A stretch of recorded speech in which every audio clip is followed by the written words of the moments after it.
I came across a movie recently, a 1971 made-for-TV offering that somehow captures the era perfectly.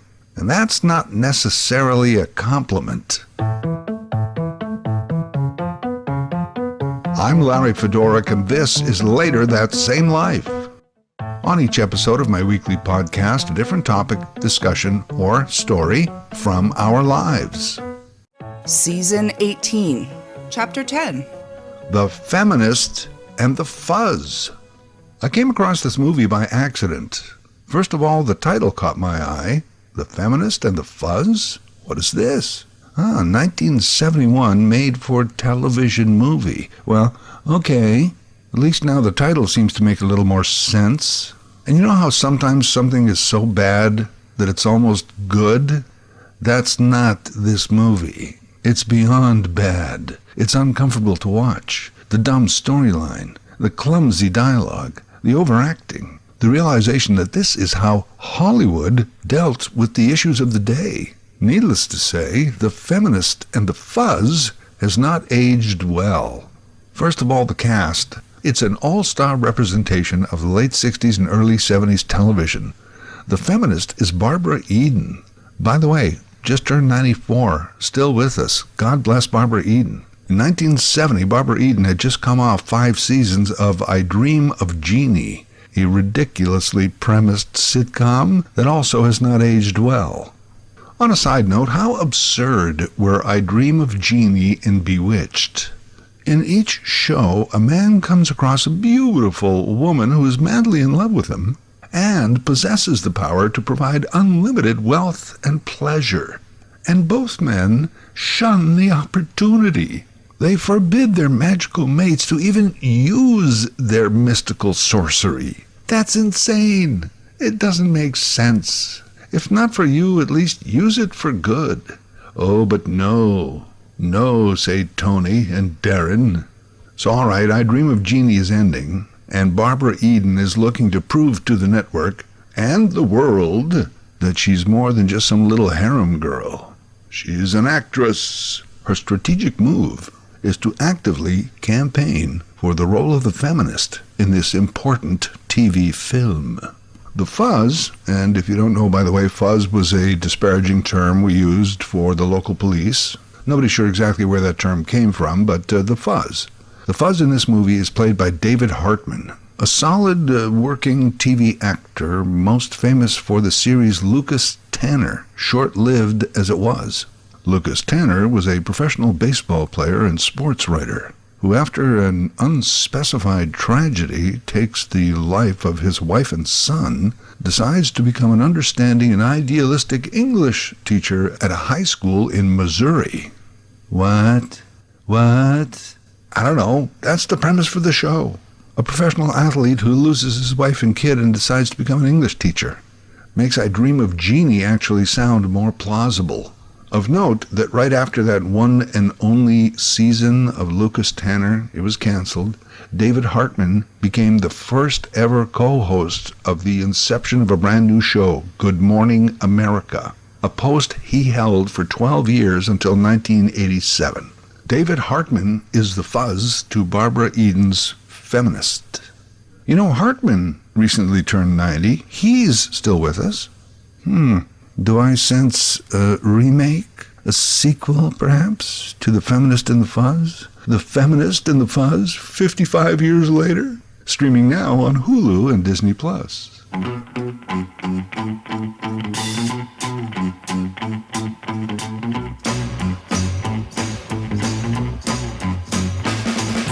Freak out, she's coming. Well, for now, let's stay with 1971. You got your Barbara Eden, and you got your David Hartman as the titular characters. Now check out this cast. Barbara Eden plays a pediatric physician at a San Francisco hospital.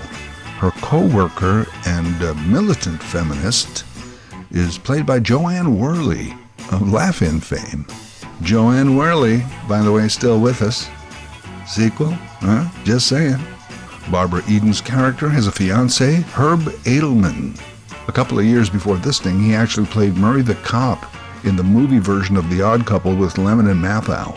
In this movie, he's the fiancé, He's a liberal civil rights lawyer. He's still bald and paunchy, but now he has long hair and a beard. He wears loud suits and ties, says the words groovy and baby a lot. Somehow, in some bizarre casting, he's the man that Barbara Eden wants to marry? I guess. Barbara Eden's father is played by Harry Morgan. It's a gig he took between Dragnet and MASH, I assume. David Hartman's Fuzz character has a girlfriend. She's a bunny at the local Playboy Club, Farrah Fawcett. Julie Newmar plays a hooker and an adult film star. She often gets in trouble with the police. Julie Newmar, 92, still alive. This sequel idea is sounding better and better, huh? John MacGyver as the landlord. Who's John MacGyver?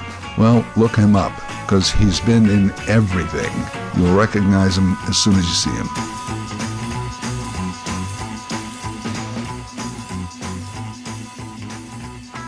So let's scroll through these credits again real quickly. David Hartman, Barbara Eden, Joanne Worley, Herb Edelman, Harry Morgan, Farrah Fawcett, Julie Newmar, John MacGyver. Oh, and by the way, Penny Marshall has a small role in a crowd scene.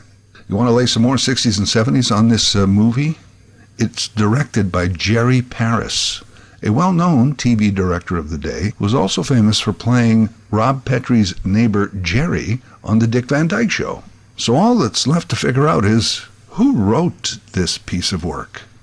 James S. Henderson. Well, I wonder if he's written anything else. Turns out, as far as TV goes, he was quite prolific, having written episodes of I Dream of Jeannie, Bewitched, The Flying Nun, and many more. He also penned another legendary made-for-TV movie, The 500-Pound Jerk, starred James Franciscus and Alex Karras. You know, one time in my life, my dream was to move to Hollywood and write for TV. My life did take another direction, but gosh, I think if I only had ideas like The 500-Pound Jerk, there's no telling where I'd be today. 500-pound jerk? Oh, so an advertising man has a dream of turning a hillbilly into a weightlifting champion, but his plans take a turn when the hillbilly falls for a Russian gymnast. That's the premise of The 500-Pound Jerk.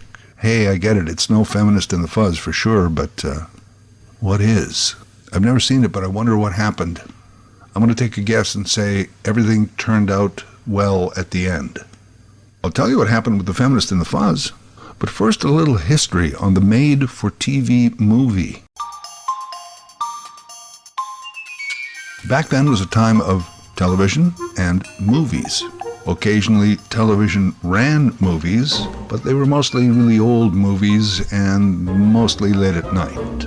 Television, at least in prime time, was generally made up of half-hour sitcoms and hour-long dramas. I don't know what the theory was, but if I had to guess, I would say they thought that we shouldn't be able to laugh for more than half an hour, and that you couldn't properly tell a dramatic story in just 30 minutes. Who knows? Someone finally got the idea of making a movie specifically for TV, a made-for-TV movie. And why was a made-for-TV movie different than a movie?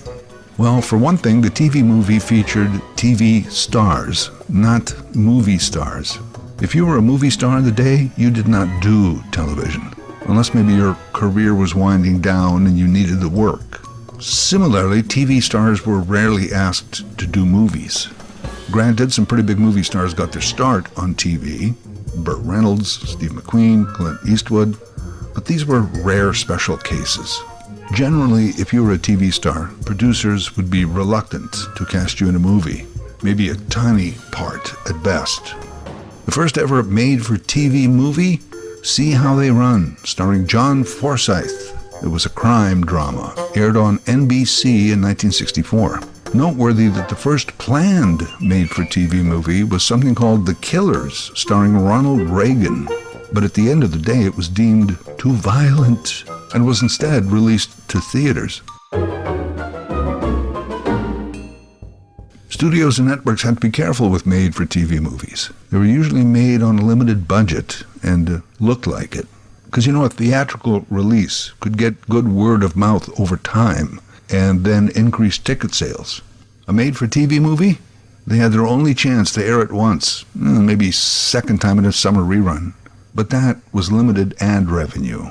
You could not spend a lot of money on the big stars, complicated stunts and action shots, special effects, etc. You would just never make that money back on a made-for-TV movie. On the other hand, made-for-TV movie meant that the networks could have a more unique offering.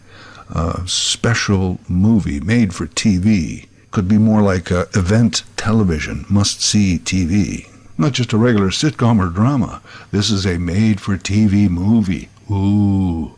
Plus, it gave the networks the ability to cover some of the topical and relevant issues, like, say, feminism and the fuzz. I can only imagine the pitch meeting. Okay, Mr. Goldberg, here's the thing. We'll take one of these women's libbers and a cop. I'm thinking maybe Feminist and the Fuzz. And then the two of them, all right, just a minute, Jimmy. I don't want to hear no more. I love it. Let's do it. Anyway, as we know, a lot of bad movies have somehow made it into theaters over the years. So you can imagine how much easier it would be for a bad made-for-TV movie to make it onto television. Yeah, sure, there were some good ones along the way. But there was also The Feminist and the Fuzz, a Screen Gems production. Screen Gems, the TV arm of Columbia Pictures. For the most part, the era of the made-for-TV movie has passed. Thanks to streaming, multiple screen options, etc., the line between TV and movies has blurred. Much of today's television is of a movie quality, if you're willing to pay for it. So, David Hartman, Barbara Eden, Joanne Worley, Herb Edelman, Harry Morgan, Farrah Fawcett, Julie Newmar, John MacGyver, Penny Marshall, and Rob Petrie's neighbor directing. Surely this would be a masterpiece of modern cinema, tackling the emerging issue of a woman's fight for equality, juxtaposed to the establishment's symbol of authority, the police. All while Barbara Eden rebrands her career. Well, let's look at the plot. Spoiler alert. Barbara Eden is a pediatric physician new to the San Francisco hospital, where she works with Joanne Worley. They're both feminists, but Worley is somewhat more strident. Barbara Eden is having trouble finding an apartment. Meanwhile, so is San Francisco police officer David Hartman. Both characters separately lamenting to their co-workers that it's tough to find something that they can afford. Some real social commentary on the lack of affordable housing in a burgeoning urban area. No, it's just a weak plot line to get the two of them together. After landlord John MacGyver kicks out 12 hippies who are sharing this small one-bedroom apartment, the place becomes available. And as luck would have it, the Feminist and the Fuzz both show up at the same time to view the place. And, shocker, immediately they clash. Of course they do. She's a feminist. He's a fuzz. All right, miss, I'm going to let you off with a warning this time. You ought to be more careful. You're a beautiful girl. Can't think of a quicker way to lose your looks than getting smacked broadside because you ran a red light. Just a minute, officer. Am I to understand you're not giving me this ticket just because I'm a woman? No, you're not to understand that. I think if I were a man, you'd have that ticket all filled out by now. Do you want me to write you a ticket? I don't want any special treatment because of my sex. Doctor, with your looks, if you don't want any special treatment from men, I think you'd better enter a convent. Now, if you want to believe I was corrupted by your beauty, go right ahead. I'm a corrupt cop. No, you're not. You're just a sexual bigot. So they can't agree on who should get the place. There's a lot of banter. Oh yeah, plenty of banter. I guess it's just ladies first. That's the way I was brought up. I open doors. I pull out chairs. I lift heavy boxes. You know, I really don't understand you women's lib ladies who want to be just like men. As far as I'm concerned, you're a woman. Period. You're softer and prettier and weaker than I am. I'm giving you the part. My grandmother was a personal friend of Carrie Chapman Catt. The suffragette. When women got the vote in 1920, my mother was 10, and she marched in the Victory Parade. For as long as I can remember, I was taught that women are absolutely equal to men. Now, that's how I was brought up, and I don't intend to change now. The apartment is yours. And they finally decide that they will both take it. After all, she works days, he works nights. What could go wrong? The landlord, meanwhile, assumes that they are husband and wife, so they just let him assume that. All right, here we go. The Feminist and the Fuzz sharing an apartment. Barbara Eden proudly shares this odd arrangement with her fiancé, Herb Edelman, who thinks it's all pretty groovy, baby. David Hartman, however, does not share the arrangement with his Playboy bunny girlfriend, Farrah Fawcett. Also not in on it is Barbara Eden's father, Harry Morgan. The story goes, there's awkward moments, there's misunderstandings, and they all lead to hilarity. For example, what to do with that nearly life-size portrait of Farrah Fawcett in her Playboy bunny outfit that she gives to David Hartman as a housewarming present. One night, Farrah Fawcett shows up to make David Hartman dinner, and there's women's stockings hanging on the shower rod.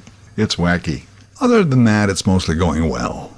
One night, the Feminist and the Fuzz are both home alone together, and she's giving him a neck massage. Don't ask.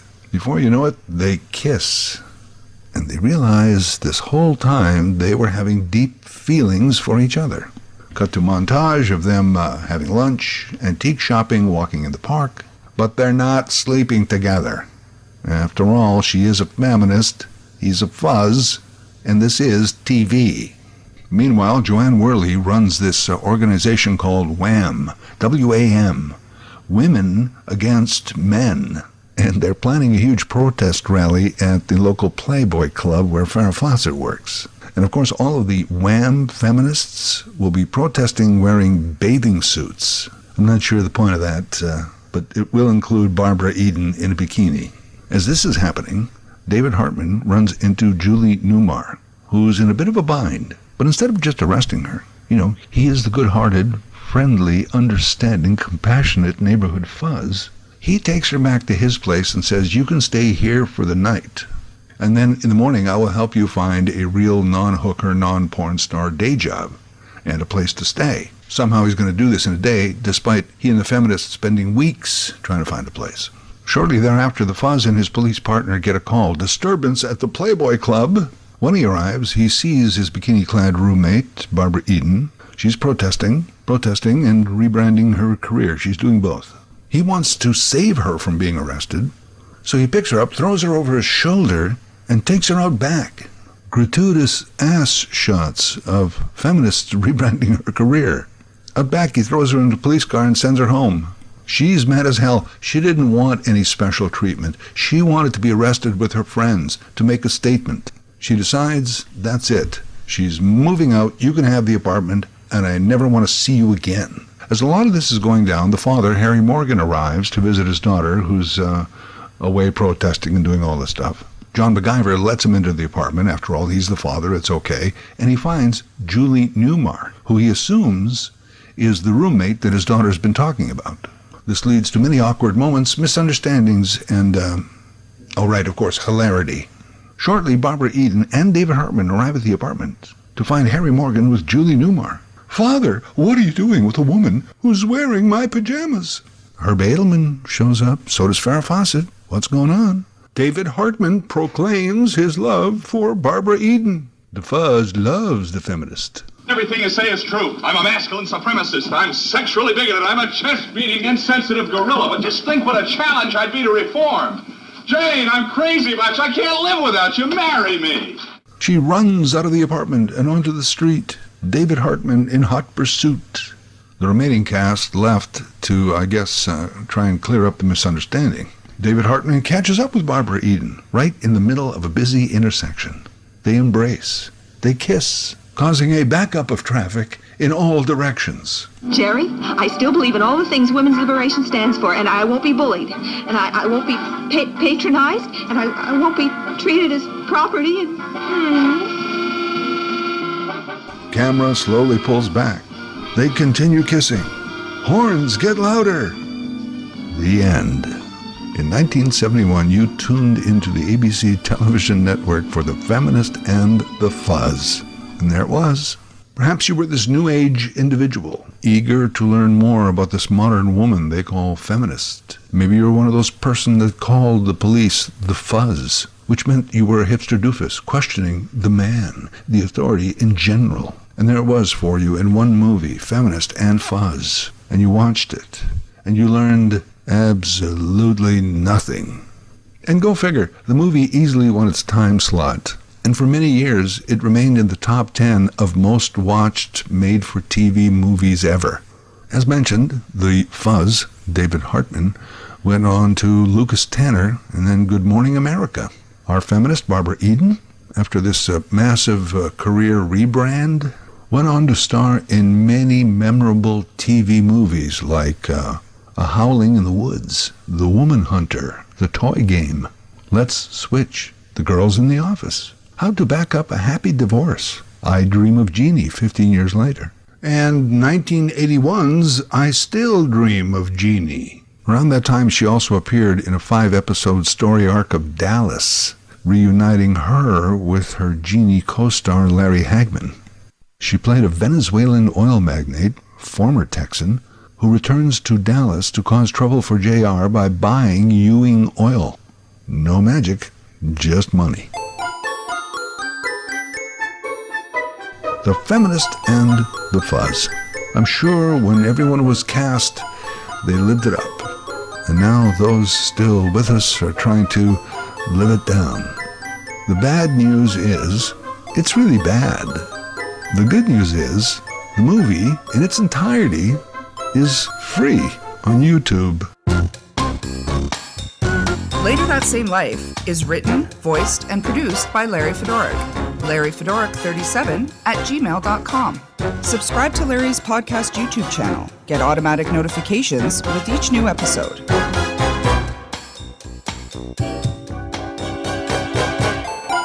I don't want any special treatment because of my sex. As far as I'm concerned, you're a woman. Period. You're softer and prettier and weaker than I. You're just a sexual bigot. Everything you say is true. I'm a masculine supremacist. I'm sexually bigoted. I'm a chest-beating, insensitive gorilla. But just think what a challenge I'd be to reform.